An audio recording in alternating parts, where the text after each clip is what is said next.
दोस्तों, जय श्री कृष्णा। कैसे हैं आप सभी लोग। आशा करती हूँ आप सब अच्छे होंगे और मैं भी बिल्कुल अच्छी हूँ। श्री कुंज बिहारी में आप सभी लोगों का स्वागत है।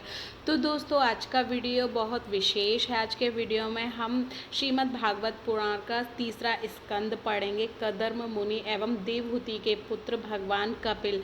तो वीडियो को स्टार्ट करने से पहले चैनल को सब्सक्राइब करें, वीडियो को लाइक करें। तो चलिए वीडियो को स्टार्ट करते हैं। विदुर जी स्वयंभू मनु के वंशजों के विषय में सुनने के लिए उत्कंठित थे। इसे देखकर मैत्रेय मुनि उनका इतिहास सुनाने लगे। सतयुग के आरंभ में जब ब्रह्मा जी ने कंदर्प मुनि को संतानोत्पत्ति का आदेश दिया था, स्वयं को उसके योग्य बनाने के लिए कंदर्प मुनि ने बिंदु सरोवर के पास 10,000 वर्षों तक तपस्या की। बिंदु सरोवर चारों ओर सरस्वती नदी से घिरा हुआ था।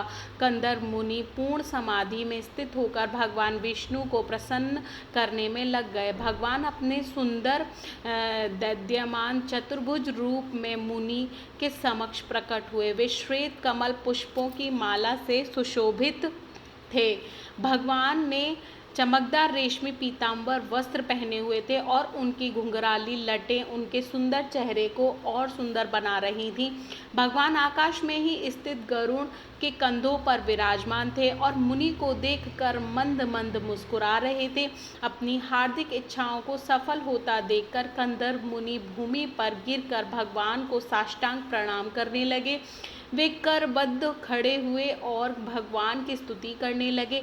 हे परम पूजनीय प्रभु, आज मेरी दृष्टि सार्थक हो गई है, क्योंकि मैं अपने सम्मुख आपके साक्षात दिव्य रूप को देख रहा हूँ। आपके चरण कमल ही वह एकमात्र नौका है जिसका आश्रय लेकर मनुष्य ज्ञानता रूपी भव सागर को पार कर सकता है। इसलिए केवल मोह माया से ग्रस्त व्यक्ति ही क्षणिक इंद्रिय सुखों के लिए आपकी पूजा करेगा। हे नाथ, आप सदैव मुझ जैसे मूर्ख लोगों पर कृपालु रहते हैं। मेरी एक तीव्र इच्छा है।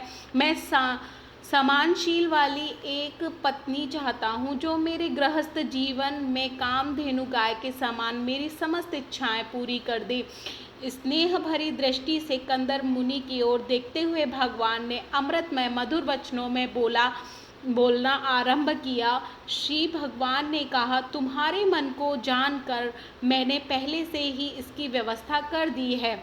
हे मुनिवर, जिन भक्तों ने भक्ति भाव से अपना सर्वस्व मुझे न्यौछावर कर दिया है, उनके जीवन में निराशा का कभी कोई प्रश्न नहीं उठता। आज से 2 दिन बाद सम्राट स्वयंभू मनु अपनी पत्नी रानी शतरूपा के साथ तुमसे मिलने आएंगे। वे अपनी राजधानी में रहते हुए 7 द्वीपों तथा समुद्रों पर राज्य करते हैं। मनु महाराज की विवाह योग्य एक सुंदर कन्या है। वह समस्त सद्गुणों से युक्त है और तुम्हारे लिए बिल्कुल योग्य है।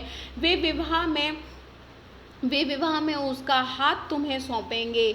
हे ब्राह्मण, वह कन्या बिल्कुल वैसी ही है जिसकी तुम इतने वर्षों से अपने हृदय में आस लगाए थे। विश्वास रखो कि शीघ्र ही तुम्हारा विवाह उससे होगा और वह अपने प्राणों सहित तुम्हारी सेवा करेगी। तुम्हारे वीर्य से वह 9 पुत्रियों को जन्म देगी, जिनसे भविष्य में विवाह करने महान ऋषिगण प्रजा का विस्तार करेंगे।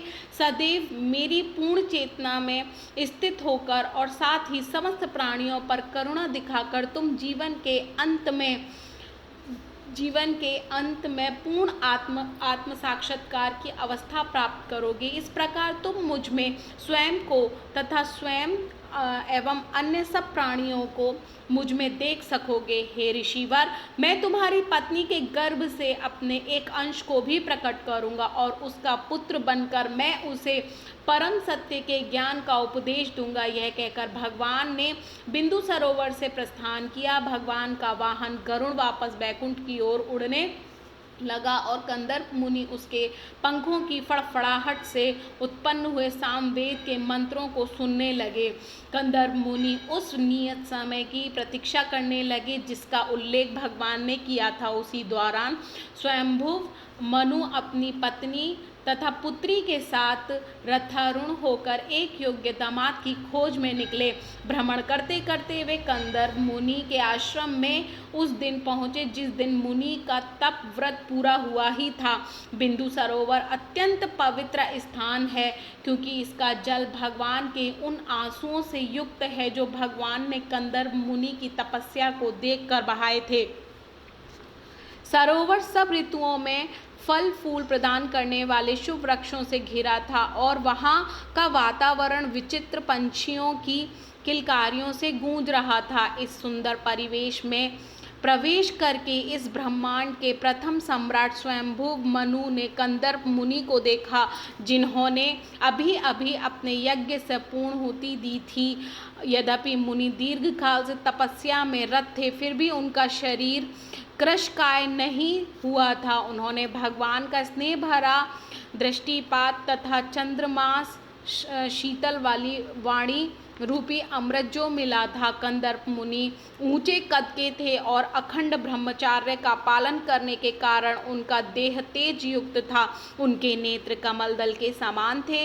वस्त्रों के नाम पर उनके शरीर पर फटे पुराने कपड़े थे और उनके बाल जटा बन चुके थे। वे एक ऐसे रत्न के समान दिख रहे थे जिस पर अभी तक धूल जमी थी। वह स्वयंभू मनु के कंदर्प मुनि को प्रणाम किया तो मुनि ने भी उनका यथोचित आदर दिखाकर उन्हें आशीर्वाद दिया। तो दोस्तों, आगे का पार्ट सुनने के लिए वीडियो को दूसरे पार्ट में बने रहिए। वीडियो के दूसरे पार्ट में आप सभी लोगों को मैं इसके आगे का पार्ट सुनाऊंगी। तो दोस्तों, आशा करती हूँ आपको ये वीडियो पसंद आई होगी। वीडियो पसंद आई हो तो वीडियो को लाइक करें, चैनल को सब्सक्राइब करें, फ्रेंड एंड फैमिली के साथ शेयर करना ना भूलें। मैं मिलती हूँ आपसे विद अ न्यू वीडियो। तब तक के लिए राधे।